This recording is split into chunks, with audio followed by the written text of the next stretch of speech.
Boa noite a todos. Boa noite. Bem, o tema escolhido para essa noite é reencarnação.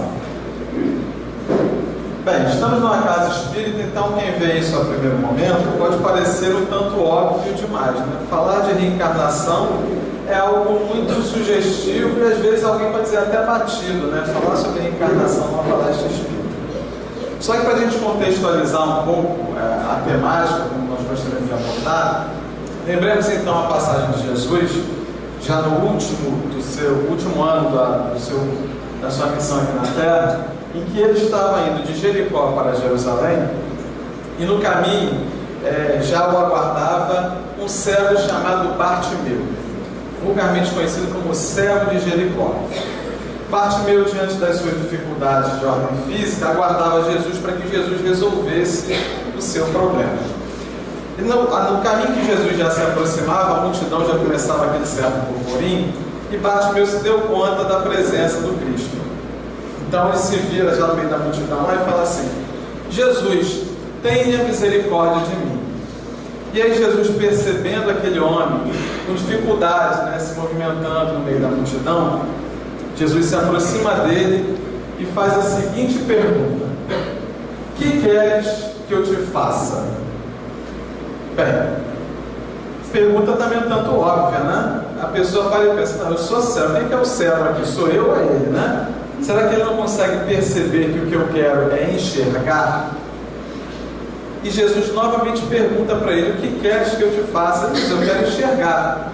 E é claro que a passagem bíblica nos traz exatamente essa narrativa em que aquela pessoa volta a enxergar. Mas Jesus percebia aquilo.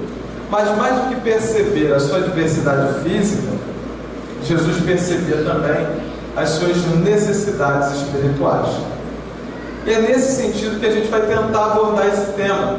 Será que eu simplesmente penso em reencarnação porque eu sou espírita, porque eu quero ter a oportunidade de refazer algo que eu ainda não fiz, se eu errar, eu novamente ter uma chance de acertar, ou eu tenho convicção disso, e mais do que isso, eu percebo o que acontece ao longo desse processo que cabe a mim fazer. Então vamos lá. Primeira reflexão então que teremos é uma reflexão sobre lógica. Então pegamos aqui um trecho da Revista Espírita de 1862, que Kardec dizia o seguinte: a reencarnação não é, pois, uma opinião, um sistema, como uma opinião política ou social, que se pode adotar ou recusar. É um fato ou não o é. Se é um fato, é inútil não ser do gosto de todo mundo. Tudo que se disser não impedirá de ser um fato. E é curioso, que todos nós estamos aqui na busca da vida encarnada, e ao longo dessa busca as pessoas começam a buscar soluções para os seus problemas. E uma das vertentes, um dos apoios que nós procuramos ter é a própria religião. E aí, diante dessa nossa busca, a gente procura às vezes uma religião que resolva os nossos problemas. Às vezes trocamos de religião ao longo da nossa trajetória terrena. A questão é, nós mudamos de religião porque nós entendemos que a vida não é bem desse jeito, talvez seja de outra forma, ou nós mudamos de religião porque nós ainda não fomos atendidos naquilo que gostaríamos, ou estamos buscando algo que responda os meus questionamentos do jeito que eu gostaria, algo que diga, por exemplo, você estava no caminho errado, agora que você veio para o meu lado, você está no caminho certo. Ou então algo que diga: não, tudo que você fez até agora, você estava na religião errada. Então tudo isso é passado, tudo isso está resolvido, porque agora você está na religião certa e pronto, o passado se apaga. Mas será que o passado se apaga da nossa consciência? Será que nós deixamos de ter a necessidade de passar por certas situações para que a gente amadureça espiritualmente? E aí pegamos uma outra frase que diz o seguinte: há duas maneiras de ser enganado. Uma é acreditar no que não é verdade. A outra é se recusar a acreditar no que é verdade. Ou seja, eu estou fazendo a minha busca, tentando entender a vida como ela realmente é, ou estou tentando fazer com que as leis que regem o universo se adequem ao meu desejo, aquilo que eu gostaria que fosse. Será que o fato de eu querer que a vida seja de determinada forma, ela naturalmente será? Porque eu assim desejo? Provavelmente não, né? E por que isso não acontece? Por que não seria desta forma? Vamos montar então esse quebra-cabeça. Começando pela lei natural. Bem, partimos do princípio aqui, né, que todos acreditam em Deus de alguma forma. Todos acreditam que exista uma força acima de nós, né, como diz lá no início do livro dos Espíritos, né, o que é Deus, né? Causa primária de todas as coisas, a inteligência suprema do universo. Dê o nome que você quiser, dê o atributo que você quiser, uma coisa parece certa: algo nos criou e criou leis que regem esse universo de maneira muito clara. E se essa inteligência é absoluta, naturalmente essa lei também é perfeita. Podemos chamar de lei natural, podemos chamar de lei divina, e que naturalmente não se adequa ao meu desejo. Ela é o que é. A questão é, eu estou na minha busca para entender o que é? Vamos lá então. A ignorância não vai mudar as leis que regem o universo. Tem gente que fala assim: não procuro pensar nessas coisas não, cara. Eu vou levar na minha vida e assim vai. Só que num dado momento a vida pega a gente às vezes na curva, né? E a gente passa uma vida inteira sem pensar em coisas que fatalmente vão acontecer com a gente lá na frente. Morrer, por exemplo, é uma delas, né? A gente nunca pensa às vezes o que pode acontecer, mas será que isso é evitável? Será que o fato de eu não pensar que eu posso morrer um dia vai fazer com que eu não morra? Claro que não. Então, da mesma forma que este é um assunto que eu preciso deter a minha atenção, existem diversas outras circunstâncias da nossa vida que também carecem da nossa atenção. Exemplo disso é a justiça divina, né? Percebemos que reencarnação, ou pelo menos acreditamos, né, que é um mecanismo que acontece porque Deus entende que é justo dessa forma. E ao mesmo tempo a gente fica pensando nas diferenças, né? Deus é bom, Deus é justo, mas a vida é tão diferente para nós, né? A minha vida é tão diferente da do outro, né? E às vezes que eu não tenho essa noção reencarnacionista, às vezes passa a ser um tanto fatalista, né? Vou dar um exemplo para vocês aqui, né? Por exemplo, o Pelé, né? Pelé foi um grande jogador de futebol. Aí tem gente que diz assim, né? Deus iluminou esse cara, né? Botou a mão nesse cara e falou: esse aqui vai ser o cara. Isso não seria fatalismo? Mas será que Deus escolheu aquela pessoa para ser daquele jeito? Aí tem aquela pessoa que às vezes é reencarnacionista, né? E às vezes pega esse conceito um tanto distorcido e fala assim: não, rapaz, claro que não. Esse cara certamente foi um jogador de futebol muito bom na última encarnação. Será que é assim? Certamente que não também, né? Provavelmente na última encarnação do Pelé nem existia futebol. Então o que a gente pode perceber é que, muito provavelmente, esse espírito, nas suas últimas encarnações, vem desenvolvendo habilidades que, ao se deparar nesta nova encarnação, cria facilidades para que ele desempenhe uma nova habilidade num outro ramo, numa outra atividade. E assim somos nós. Nós temos, sim, diferenças, fruto das escolhas que fizemos e que fazemos. O propósito é o mesmo, mas como o caminho que seguimos é diferente, temos uma percepção diferente da vida. Então os objetivos são iguais e as oportunidades são diferentes. Então a gente precisa pegar aquele conceito, né? Todos fomos criados simples e ignorantes, destinados à perfeição. Mas ao longo dessa trajetória, a gente começa a fazer escolhas. Começamos lá na fase dos instintos, lá nos seres mais primitivos, e chegamos no estágio humano em que, no uso do nosso livre-arbítrio, nos conduzimos para um lado ou para o outro. Mas se a destinação é a mesma, eu preciso ter oportunidades a partir do ponto de um encontro que me façam a chegar nesse senso comum. Então as oportunidades serão adequadas ao meu estado atual. Então elas são diferentes não porque Deus quer que seja diferente, porque eu já venho exercitando esse meu livre-arbítrio há tanto tempo que faz com que hoje seja a minha consequência do ontem. Então não adianta a gente pensar em reencarnação como um processo estanque, como se fosse essa vida. Nós somos o somatório de tudo aquilo que escolhemos desde que fomos criados. E fatalmente esse processo continuará. Mas nesse somatório que sou, eu devo pegar tudo aquilo que já adquiri e usar a meu favor, para que eu possa seguir em frente. E certamente não seria possível se tornar perfeito em apenas uma vida terrena. Imagina, né? Tanta coisa para aprender. Será então que eu conseguiria tudo numa vida só? Não. E eu tenho meus tropeços, né? Você tem os seus tropeços. Então a gente precisa voltar de uma forma diferente para recuperar e acertar aquilo que não foi possível ainda. Ou para aprender coisas novas, ou para consertar equívocos através da nossa própria escolha. Então como é que isso ficaria? Né? Para a gente entender a reencarnação como processo, a gente tem que ter basicamente objetivos e metas.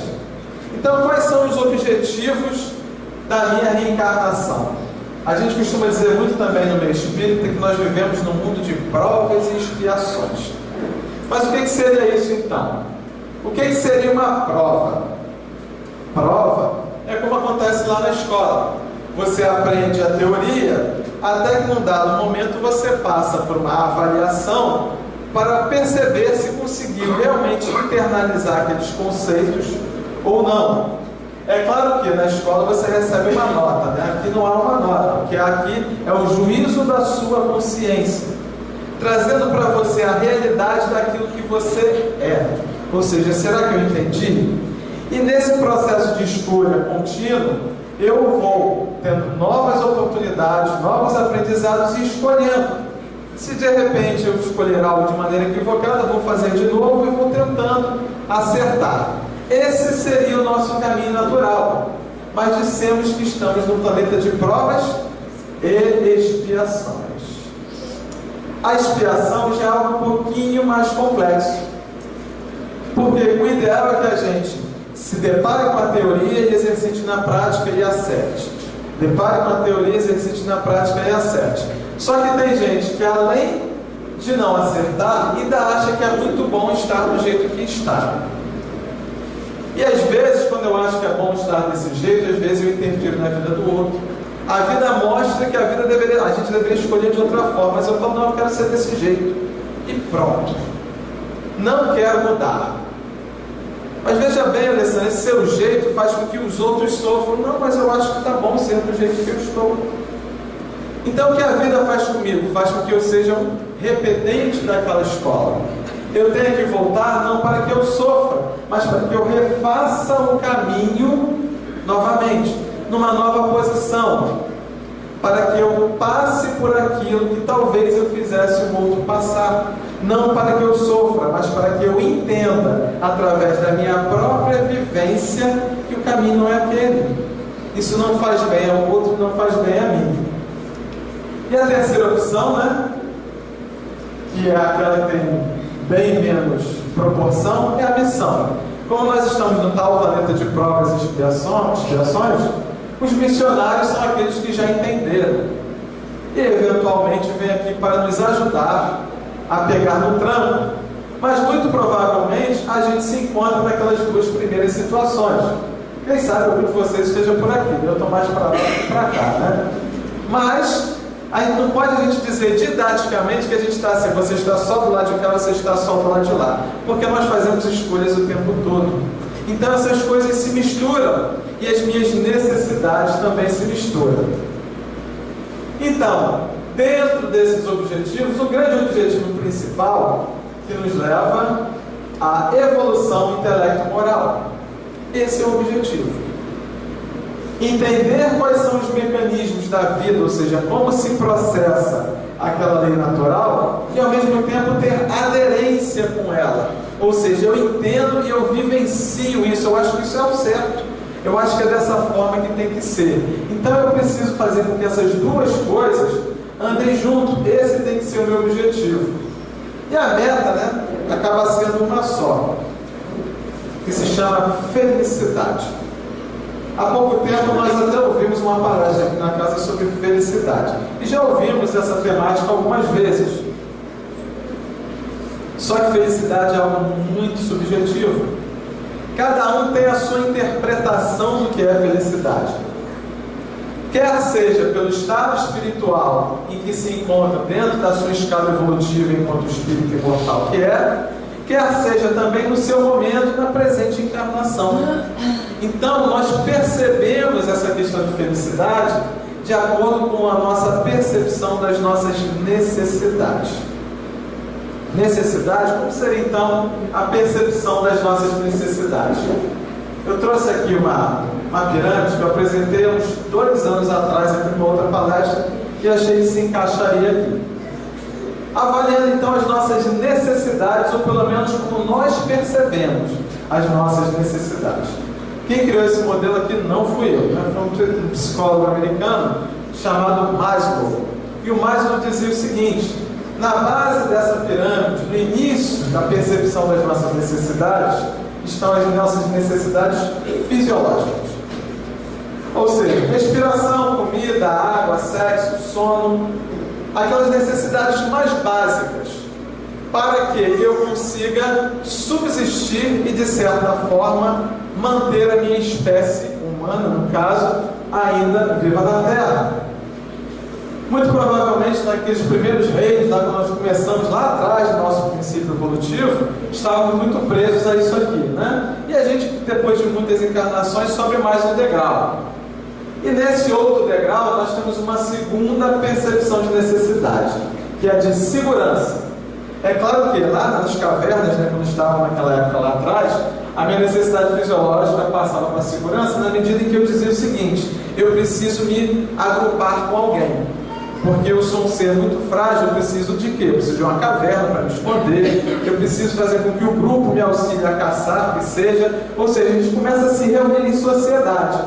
Trazendo isso para os tempos atuais, nós manifestamos isso instintivamente através de outras coisas. Procuramos ter o zelo com o corpo, a preocupação com o emprego, preocupação com os recursos, família, saúde, propriedade. É um segundo nível e um segundo nível de percepção de necessidades. Passado isso, né, conquistamos isso, agora estamos num outro patamar. No outro patamar, eu passo a perceber, não só me perceber, mas perceber a minha relação com o outro. Então eu começo a pensar, por exemplo, em amor e relacionamento. Onde está nesse contexto? Amizade, família, intimidade. Eu começo a me perceber com o outro, eu começo a ver que eu tenho uma necessidade de conviver com outras pessoas. No outro patamar, estima, eu passo a querer desenvolver outras coisas nas relações que eu tenho com esses outros.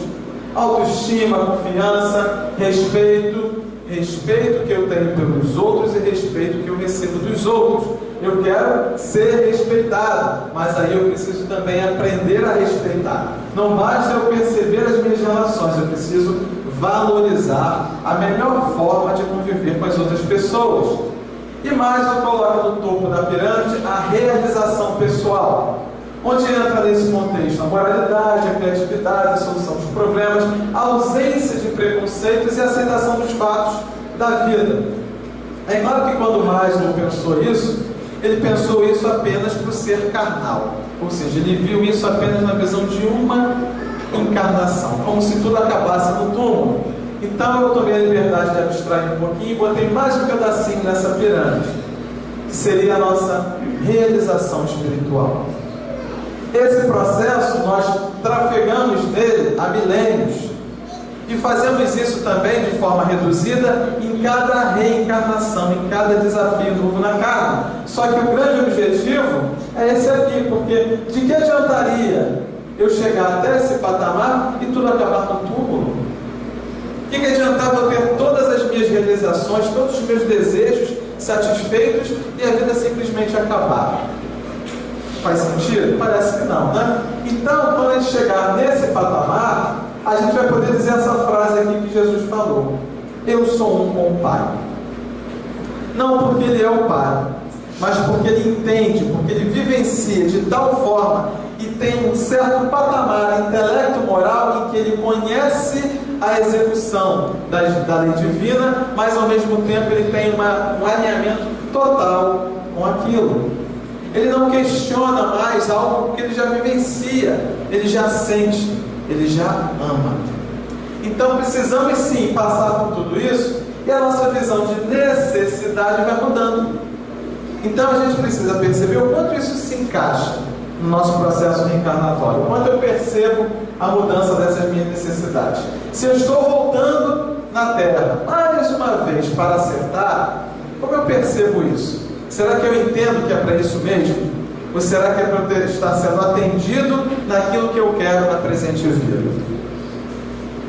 Bem, mas alguém vai dizer então o seguinte: Alessandro, tem outro porém.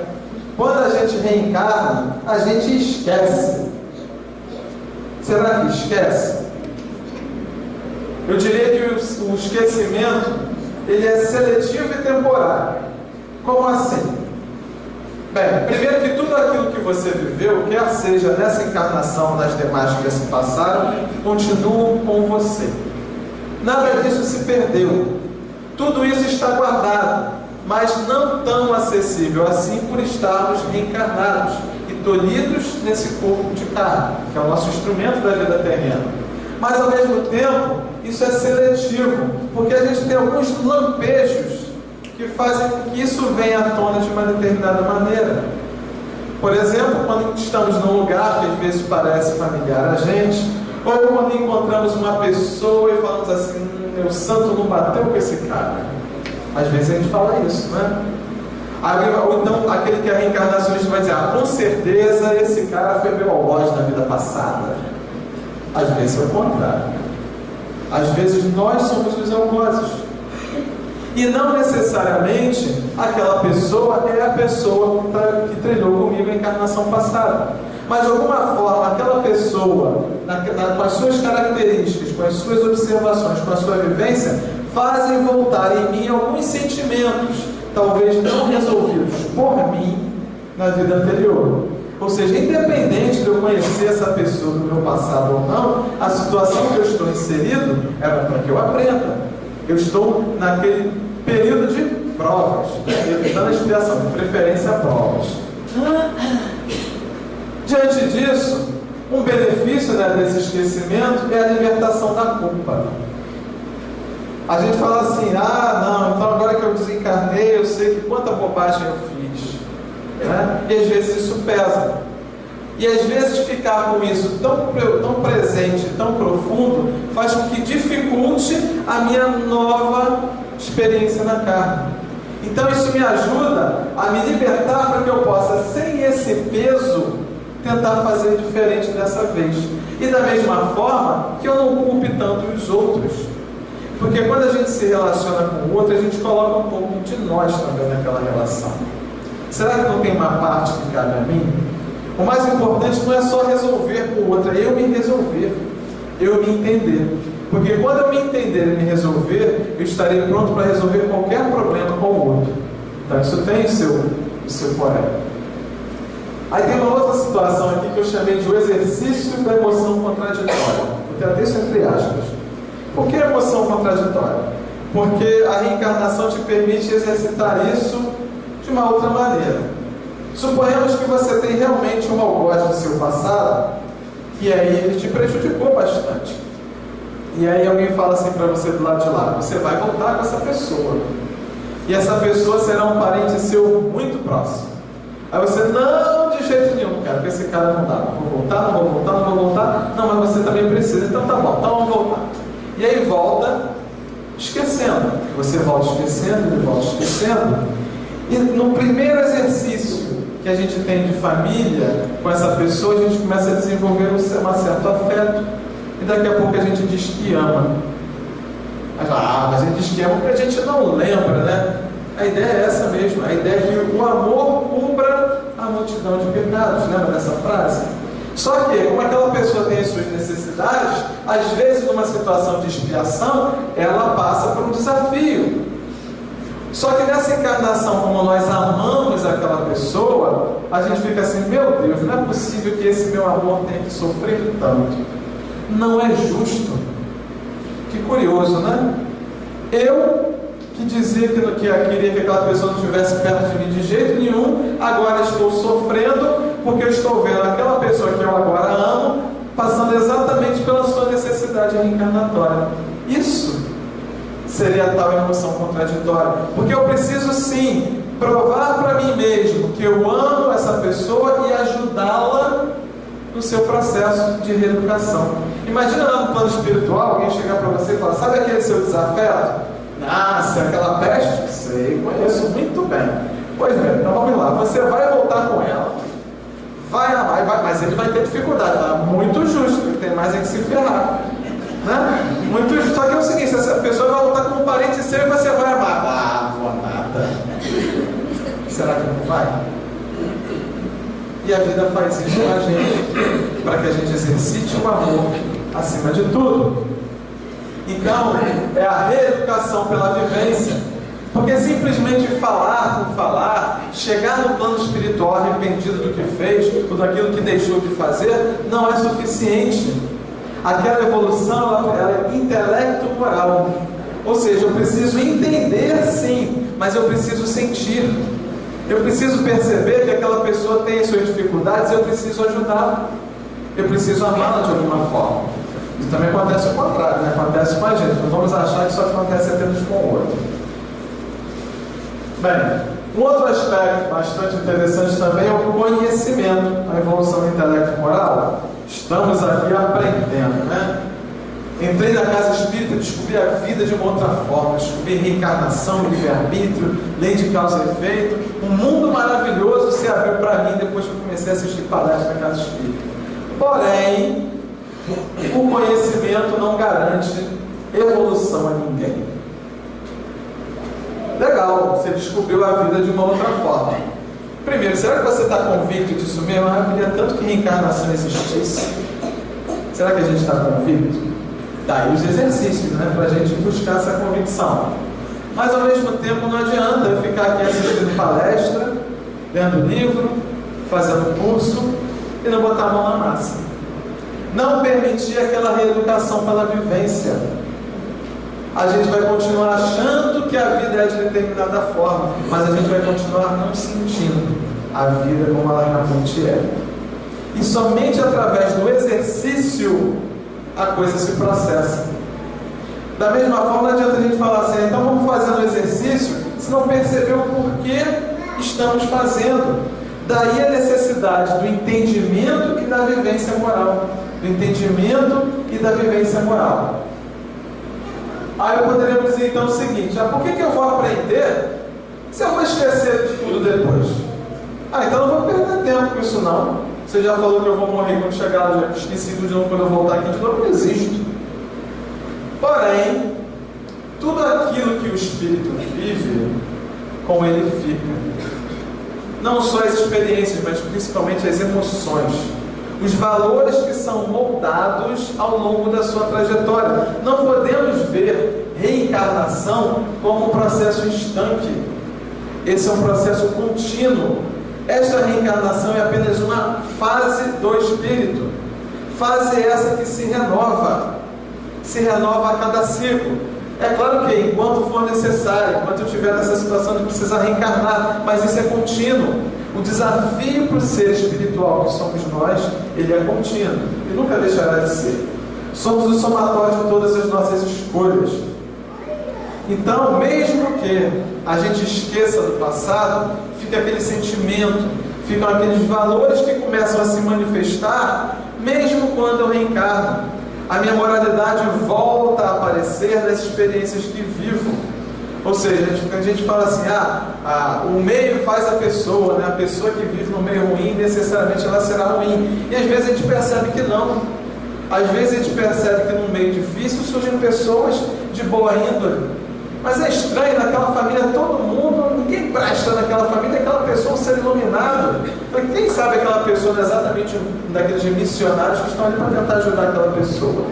E isso desperta. Tudo aquilo que nós já conquistamos moralmente vai despertando conforme a gente vai seguindo na vida reencarnada em mais um processinho. E nunca é tarde para aprender. Aí a gente fala assim: mas nunca é tarde para aprender? Assim, não é.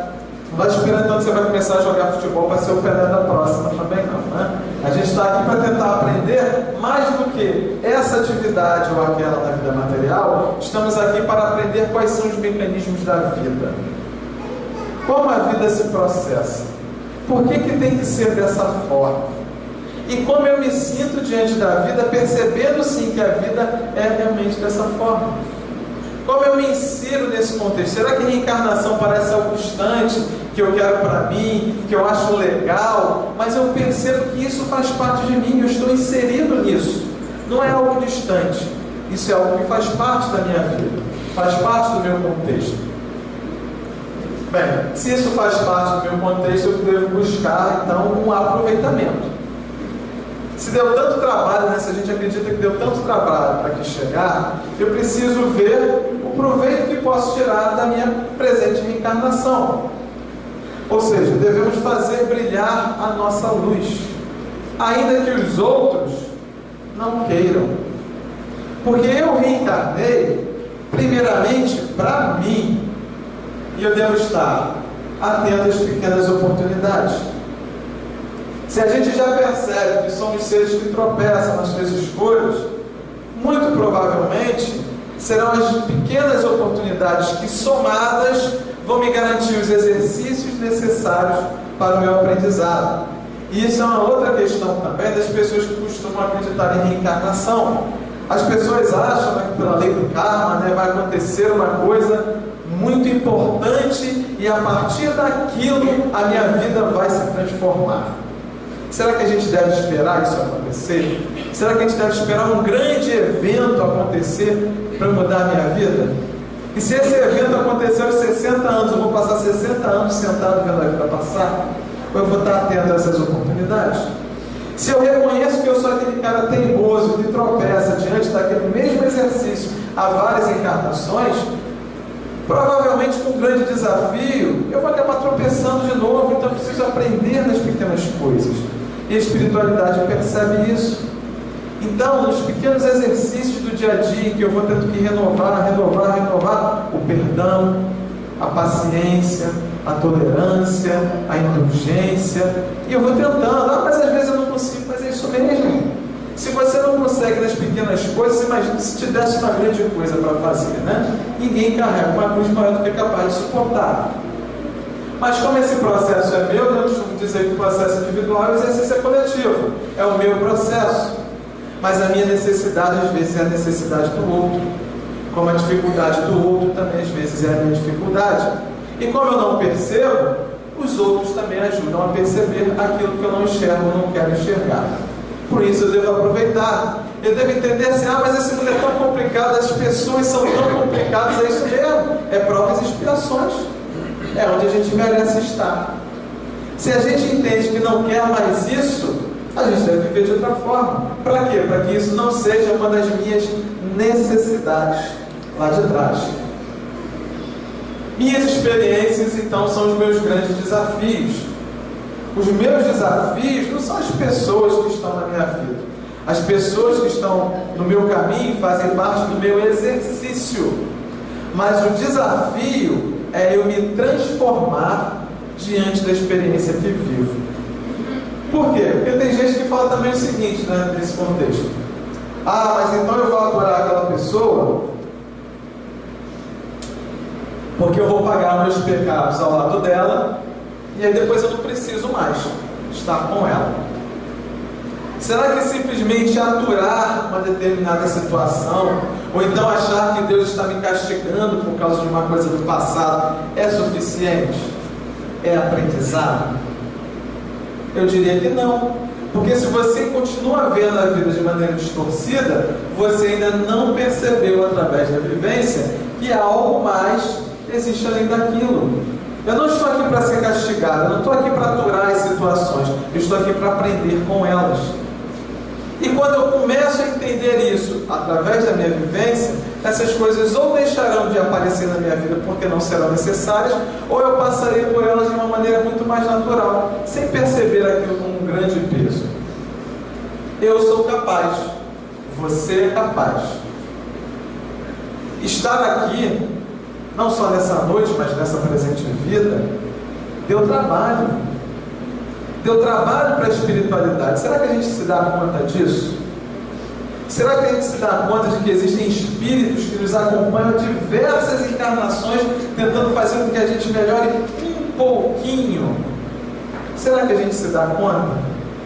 A gente faz as nossas preces, né? Que a gente já entende um pouquinho dessa questão do mentor espiritual, fala assim, me ajuda, pô, deixa eu te ajudar também, me ajuda a te ajudar. Eu estou botando coisas no seu caminho para que você entenda. Não ter uma aceitação passiva de dizer assim, então isso está no meu caminho porque eu mereço, eu sou um desgraçado. Não, não é isso. É perceber o seguinte, o que será que eu tenho que aprender com essa situação que eu ainda, por enquanto, ainda não entendi. Então, ao invés de dizer, Senhor, tira isso do meu caminho, a gente deve pensar, companheiros espirituais, me ajudem a entender. Entender por que eu passo por essa situação, entender o que eu preciso aprender com essa situação, e se eu não quero esse constrangimento, que eu busque uma forma de que isso não seja mais necessário. Olha como é uma outra percepção da vida. É algo diferente. Eu sou capaz, mas eu sou responsável também. Eu sou responsável, eu preciso aceitar que eu sou responsável. Ah, mas isso eu devo ter feito na vida passada, eu não lembro. Continua sendo você. Continua sendo você. Talvez você não tenha cometido o mesmo erro no passado, porque a nova existência carnal não te permitiu uma oportunidade de novamente falir daquele jeito. Será que se a gente for colocado na mesma situação, será que a gente não tropeça de novo? Eu devo sim me perceber e dizer o seguinte, eu sou responsável pelas minhas escolhas. E eu sou responsável por estar aqui e pela minha vida ser do jeito que é. Mas como eu sou capaz, além de ser responsável, eu posso fazer com que seja diferente. Aí a gente faz valer a presente encarnação. Tá bom, mas aí você falou então dos reencontros. Ah, então a gente se reencontra, né? E quando mexe com a emoção, é algo então que faz a gente repensar os conceitos. Primeiro, todos nós temos uma programação reencarnatória, não é uma determinação reencarnatória. Então não fique pensando, se preocupando, será que eu casei com a pessoa que eu devia casar, né? A gente fala assim, se eu tivesse casado com aquela outra pessoa, minha vida teria sido desse jeito. Deixei passar aquilo que os espíritos estavam dizendo. Será que é isso? Muito provavelmente não, né? Muito provavelmente você fez a busca que você precisava. Então eu vou aturar aquela pessoa pro resto da vida. Também não necessariamente, você não é obrigado a nada.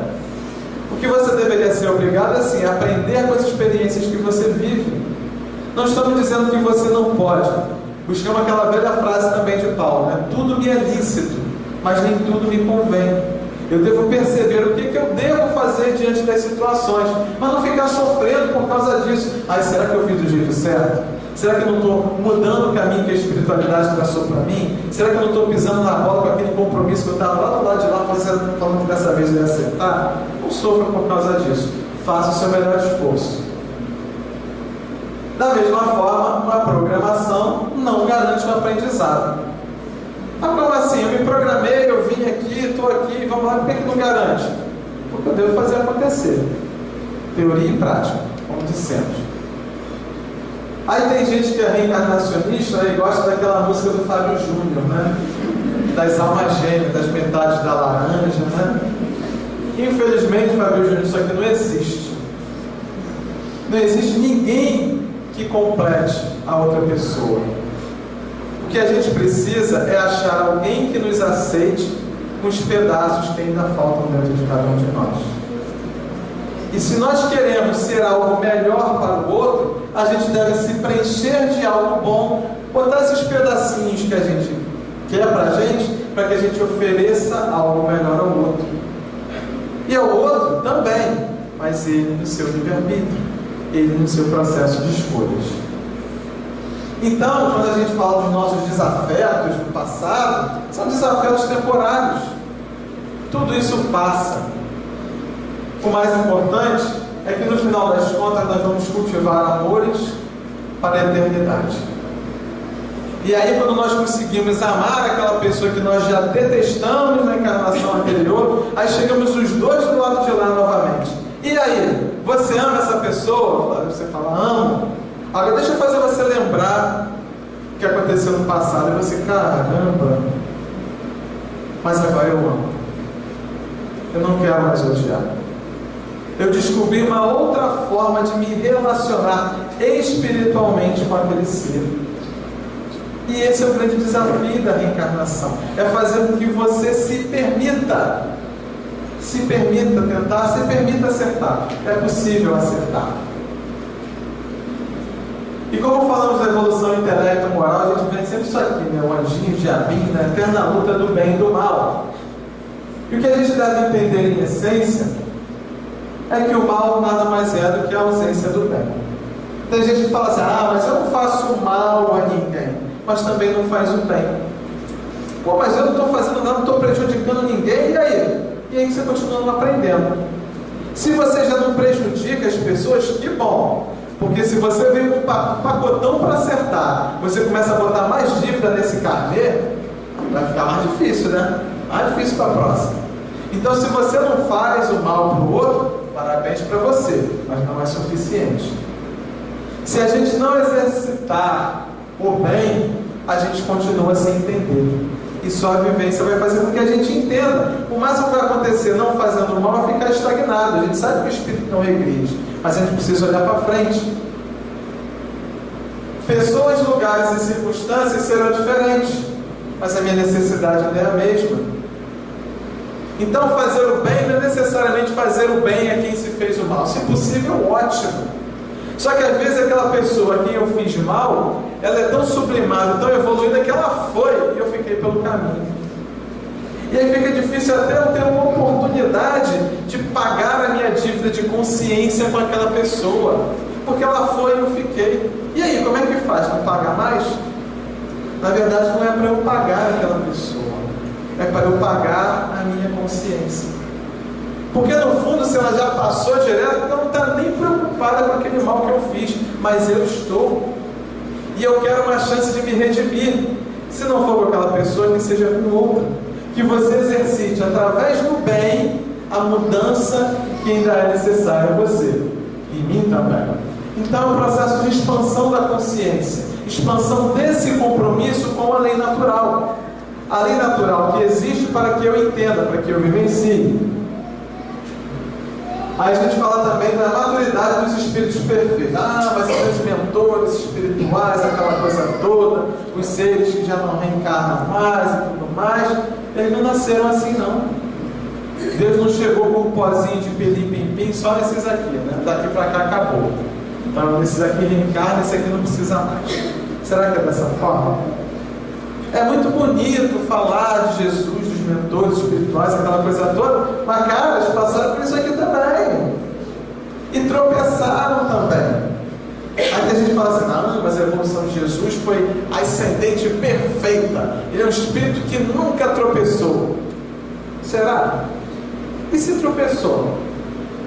Que se dane que ele tropeçou. Porque com tropeços e acertos, chegaremos lá da mesma forma. Então não importa os erros que a gente comete, mas os acertos que a gente possa fazer. Os erros que a gente comete não é para a gente ficar se padecendo, não é ficar se lamentando, é para a gente entender que precisa ser diferente e exercitar, para que isso seja uma nova prova e não uma expiação para cada um de nós. Só que a gente às vezes vive assim, né? Será que a gente já fez essa cara uma vez na vida? Acho que o tempo todo, né? Uma vez por ano? Uma vez por mês? 5 vezes ao dia? Quais são as nossas expectativas? Será que a gente pega esses conceitos todos e a gente consegue avaliar isso e ponderar, botar na balança em relação às nossas expectativas? Não acredite que você não tem o que merece. Pô, mas pegou pesado, assim, pá, na lata. Gente, se eu vim aqui para acertar, para fazer aquilo que eu ainda não sei, isso aqui faz parte. O que adianta eu ficar me debatendo? Eu tenho aquilo que eu mereço, eu tenho aquilo que eu preciso. É assim mesmo. Não sofra por aquilo que ainda não aconteceu. Por que a gente sofre tanto, né? A gente às vezes se preocupa tanto com o futuro que deixa de viver o presente. É claro que a gente deve sim se planejar para o futuro, da mesma forma como nós planejamos a presente encarnação. Mas se a gente não cuidar do hoje, continua do mesmo jeito. Continua parado, continua o espírito estagnado. Então não sofra. Faça o seu presente tão bom quanto seja possível. O próprio nome já diz, né? Presente. É um presente para a gente fazer as melhores escolhas. Sintonize com os bons espíritos. Eu acredito em reencarnação, eu acredito na espiritualidade. E o quanto você vigia os seus pensamentos? Aí tem aqueles companheiros que querem nos ajudar, mas às vezes tem aqueles desafetos lá do passado também, que nem voltaram ainda com a gente, né? Eles estão ficando lá atrás de lá, vai, tropeça de novo, né? Eles ficam vibrando quanto? Mas será que a gente perde tempo nessas expectativas? Vibrando quanto é a favor de nós mesmos? Para pensar, né? Nem sempre o que eu quero é o que eu realmente preciso. Há pouco tempo atrás nós assistimos uma palestra que disse o seguinte: eu preciso do que eu não gosto. A gente está mais preocupado com aquilo que a gente precisa ou a gente está preocupado com aquilo que a gente quer? Queremos ser atendidos nos nossos desejos ou nas nossas necessidades? E aí fica aquela balança, né? Será que eu estou escolhendo certo? Será que eu estou calibrando bem meu livre-arbítrio? Vai com calma. Aproprie-se daquilo que você já aprendeu. Botei entre aspas porque a gente aprendeu na teoria. Só vai ser vivência se a gente se permitir a prática disso tudo. Na medida em que eu consigo realmente estar comprometido em vivenciar esses conceitos, não só de hoje, mas de outras palestras, de outros cursos, de outros livros, eu consigo calibrar isso melhor. E eu naturalmente vou seguir em frente. Não se preocupe tanto com o futuro, preocupe-se com o presente e fazer as melhores escolhas, mas usando isso a seu favor. Olha quanta coisa a gente já recebeu. Será que a gente consegue lembrar desses conceitos na vida lá fora? Precisa, né? Porque aí que a gente vai conseguir viver. Exercite o bem, mesmo que ainda não o sinta plenamente. Às vezes a gente finge, né? Não, agora eu sou falo manso, a pessoa faz a prece aqui tranquilo, sereno. Aí acha que ser um ser sublimado só porque está aqui em cima falando ou fazendo prece. Está no caminho. Como qualquer um de vocês, está todo mundo no caminho. Então, não se preocupe em aparentar algo que você ainda não é. Porém, exercite o bem mesmo que ainda não o sinta plenamente. Eu vou contar um exemplo, acho que já contei em outra palestra, mas me perdoe se eu já contei. Quando eu comecei a participar da sopa, né, na outra casa espírita, eu comecei aos domingos, assim, porque eu não gostava muito de sopa, mas eu sentia que aquilo era necessário. Quando eu estava no grupo de estudos, a pessoa falou para mim: está na hora de você ir da teoria para a prática. Eu acho isso tudo muito coerente, mas eu não sinto. Eu falei: vai fazer alguma coisa, vai para a sopa. Eu comecei a ir para a sopa, né? Comecei a servir a sopa lá, não gostava nem do cheiro da sopa, mas eu comecei a perceber que aquilo era importante para aquelas pessoas, e depois eu comecei a perceber que aquilo era importante para mim. E aí, num belo dia, né? Na verdade, uma bela noite de sábado, um amigo meu virou para mim e disse: vamos à praia amanhã? Eu falei: cara, amanhã não vai dar. Então, amanhã vai fazer sol. Mas amanhã tem que fazer sopa. Eu não acredito, cara. O sol tem todo final de semana. O sol está lá também todo final de semana. Aí eu falei: eu não entendo que você pense dessa forma. Aí eu virei para ele e falei assim: rapaz, mas eu te entendo. Sabe por que eu te entendo? Porque um dia eu pensei exatamente como você. E quando você se permitir pensar diferente, eu sei que mais hora menos hora, você vai pensar como eu estou tentando pensar agora. Ou seja, é a vivência. E é claro que isso não me faz um ser perfeito, porque eu vim para a sopa. Mas isso me permite enxergar quando eu me permito a oportunidade. A sopa vai me transformar? Não vai. Mas as pequenas coisas que eu me permiti viver. Reconheça os seus equívocos. Pega esses conceitos e diz assim: quanto isso tem a ver comigo? Quantas dessas relações sou eu? Quanto eu estou colocando de mim, né? Nessas relações? transforme dificuldades em oportunidades. Aí a gente fala, mas é difícil. Claro que é difícil. Você vê que para fazer o que você ainda não faz. Quem é que veio aqui e reencarnou para fazer o fácil? Ninguém reencarnou para fazer o fácil. Ah, mas você não sabe quanto isso dói em mim. Dói em você aquilo que você precisa aprender. Como tem coisas que certamente doem em mim, você vai falar, você está sofrendo por causa disso? Pô, mas que bobagem, hein? A gente às vezes não pensa assim. Quando às vezes a gente vê outra pessoa sofrendo, mas ele sofre por tão pouco, tanta gente com um problema pior que o dele, né? E ele sofre por causa dessa bobagem, é a vivência dele. É a forma como ele vê a vida. E será que as coisas que me fazem sofrer aos olhos do outro também não pode parecer uma bobagem? A cada um segundo as suas obras, mas principalmente a cada um segundo as suas necessidades. Diga. Por que a gente, em certos momentos assim, da vida, parece que você já viveu aquilo? É alguma lembrança que você tem? Certa ocasião? Possivelmente. Possivelmente não aquela situação, como dissemos. Nós costumamos trazer de volta situações que nos façam ter os mesmos embates morais que tivemos no passado. Por isso dissemos que as circunstâncias podem ser diferentes, os lugares diferentes, fatalmente as épocas serão, né? Porque o desafio da reencarnação anterior ficou em outro lugar do tempo.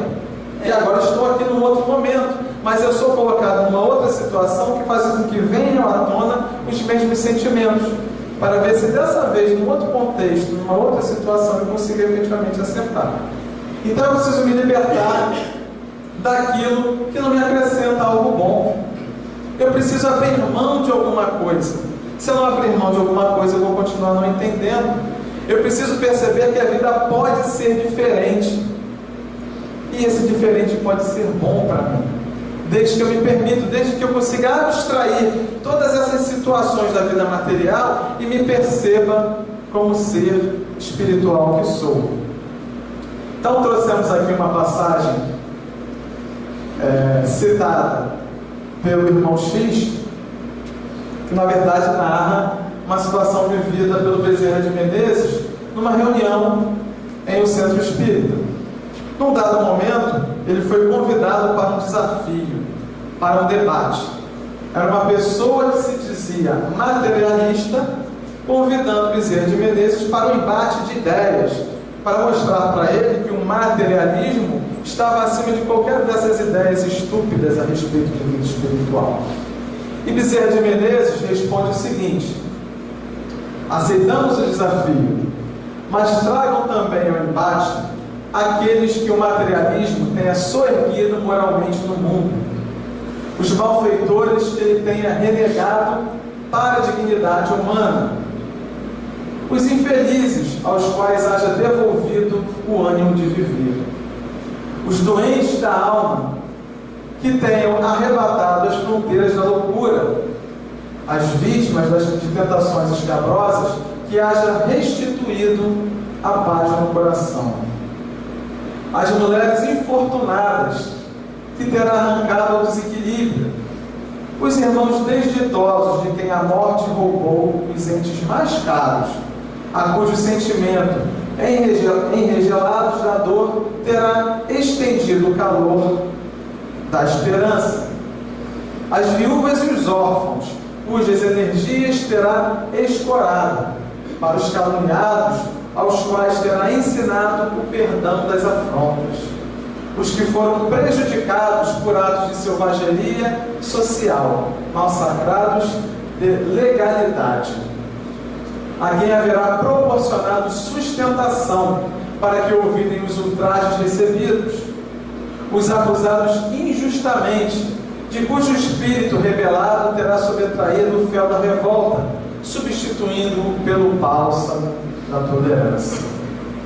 Os companheiros da humanidade que vieram do berço cegos ou mutilados, enfermos ou paralíticos, aos quais terá tranquilizado com princípios de justiça, para que aceitem pacificamente o quinhão de lágrimas que o mundo lhes reservou.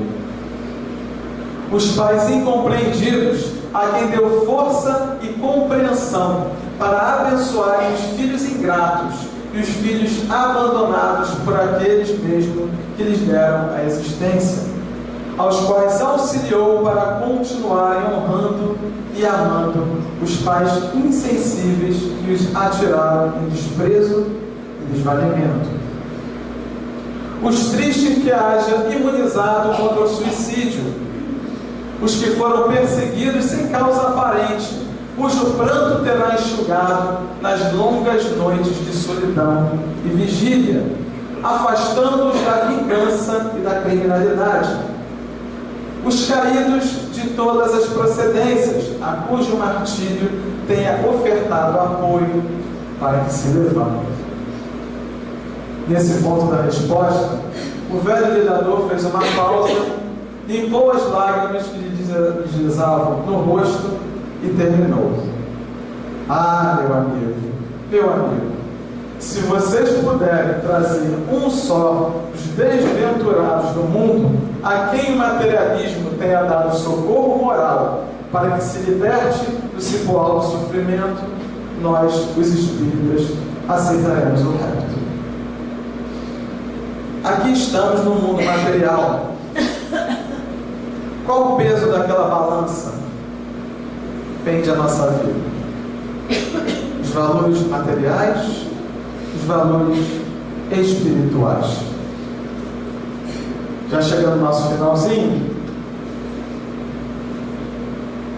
profundo silêncio caiu na pequena assembleia, e porque o autor da proposição baixasse a cabeça, Bezerra de Menezes, em prece comovente, agradeceu a Deus as bênçãos da fé e encerrou a sessão. É um exercício contínuo para cada um de nós. E sem a reencarnação, como seria a vida? Como seria a vida? Algumas palavras da Joana de Ângeles. Sem a reencarnação, que proporciona a liberdade de opção com as consequências decorrentes da escolha, a vida não teria sentido para os pares sociais, os homens primitivos, os limitados mentais, os amargurados e infelizes. Sem a reencarnação, o ódio inato e o amor espontâneo constituiriam a aberração perturbadora em a natureza humana. Da mesma forma, as tendências e propensões que comandam a maioria dos destinos seriam fenômenos cruéis de um determinismo absurdo, violentador das consciências e dos sentimentos. Sem a reencarnação, permaneceriam como incógnitas geradores de revolta as razões dos infortúnios morais, das enfermidades de alto porte, mutiladoras e degradantes, da miséria social e econômica que vergastam expressivas massas e grupos da sociedade terrestre. Sem a reencarnação, os laços de família se diluiriam aos primeiros impactos defluentes dos acontecimentos danosos. Será que dá para pensar a vida sem reencarnação? Pensar dá, né? Mas será que entender dá? Finalizando onde começamos, naquela passagem lá do cego de Jericó, que depois de tudo que aconteceu, ele disse: eu era cego e agora vejo. É claro que ele estava pensando na sua enfermidade, nas suas dificuldades da vida material, e nós temos direito a isso. Devemos sim nos preocupar e buscar soluções para a nossa vida material, porque isso faz parte do contexto. Mas eu não posso me colocar cego para a minha vida espiritual. Eu preciso ter olhos de ver e ouvidos de ouvir. Sentir que o processo reencarnatório é algo que faz parte de mim e faz parte de cada um de nós. E já que aqui estou, como enxergar as oportunidades nas pequenas coisas? Muito obrigado. Boa noite.